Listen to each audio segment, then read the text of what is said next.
This is a reading from Dispatch International. Freedom of the press cannot be limited without being lost. For more news and opinion in English, Danish, German, and Swedish, go to dispatch-international.com. Author Diana West. Title Benghazi, Now for the Truth. Published October 18, 2012. Summary.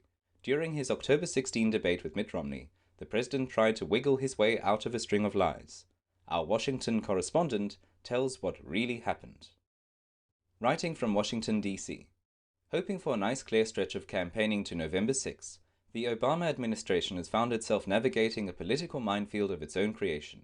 It started on September 11, 2012. This 11th anniversary of the grievous al-Qaeda assault on America was marked by a pair of attacks on the US in the Arab world.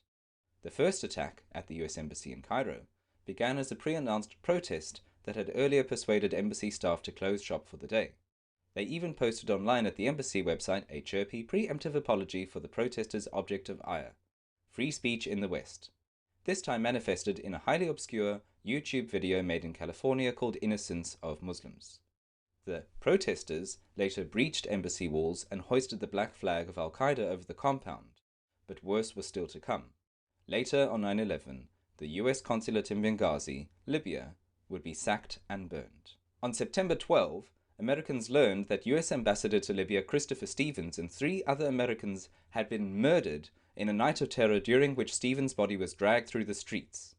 1 month later, these scenes of horror remain vivid to Americans, but not only because of the shocking loss of life.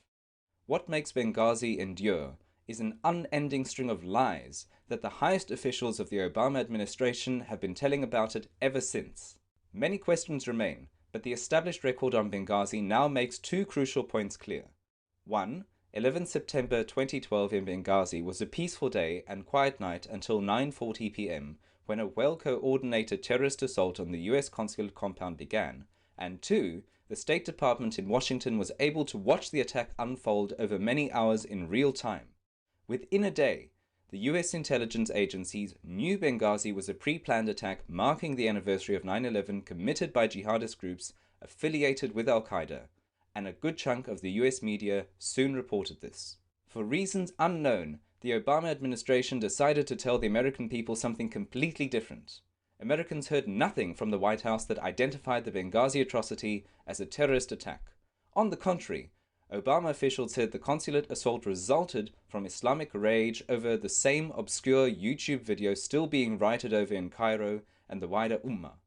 The senseless violence that claimed 4 American lives in Benghazi was unacceptable, President Obama said on September 12, but so too was that 13-minute YouTube video, which, as Secretary of State Hillary Clinton put it, also on September 12, led to these protests. As if to underscore the national security dimensions of the White House message, the chairman of the Joint Chiefs of Staff, General Martin Dempsey, that same day telephoned Terry Jones, the pastor of a tiny church in Florida, known for burning a Quran on occasion, to ask him to withdraw his personal endorsement of the YouTube video.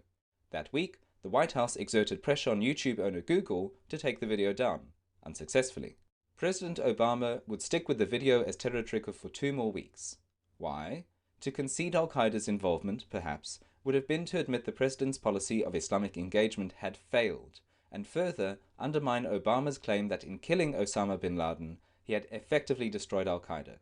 Also worth weighing is Obama administration's support for Islamic efforts to enact anti-blasphemy legislation. This is not a case of protests directed at the United States writ large or at US policy, White House spokesman Jay Carney insisted on September 14th.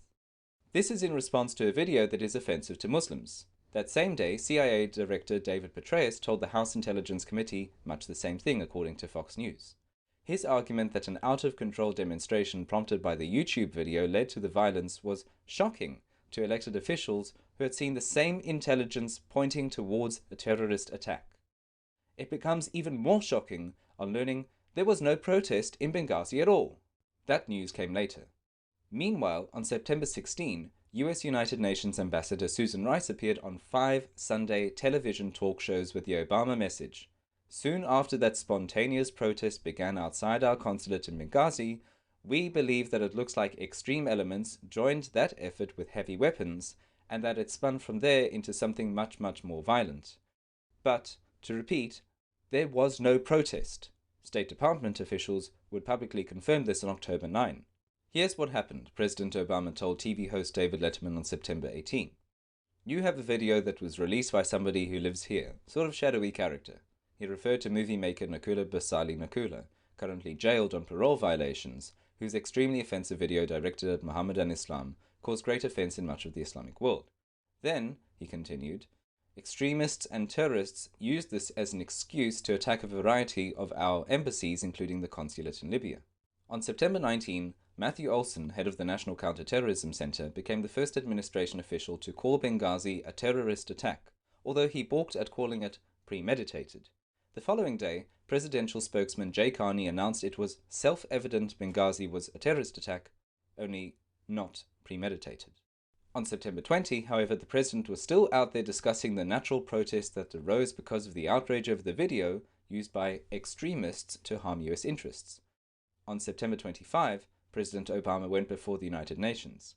He opened his speech with a eulogy of the slain ambassador, going on to mention the video 6 times. Obama declared, "There is no video that justifies an attack on an embassy." 2 days later, the man behind the video was arrested in California. The video has hardly been mentioned since. In recent weeks, both the Obama administration and the presidential campaign have been trying to make the whole issue go away. On September 30, campaign advisor David Axelrod told CNN that Obama had called Benghazi an act of terror way back on September 12. Indeed, the phrase passed the president's lips, but not as an explanation or description of Benghazi. Last week, after administration bruising hearings in the House of Representatives, Obama deputy campaign manager Stephanie Cutter declared Benghazi had become a political topic only because of Mitt Romney and Paul Ryan, Obama's Republican opponents. Really? Resurgent al-Qaeda attacks and burns a U.S. consulate on 9/11, murders its ambassador and 3 other Americans in a complex military-style attack featuring heavy guns and mortars. For 2 weeks, the president and senior officials insist it's all about a movie. Is this just a political topic ginned up by Romney and Ryan? We'll find out on Election Day. This has been a reading from Dispatch International. Freedom of the press cannot be limited without being lost. For more news and opinion in English, Danish, German, and Swedish, go to dispatch-international.com.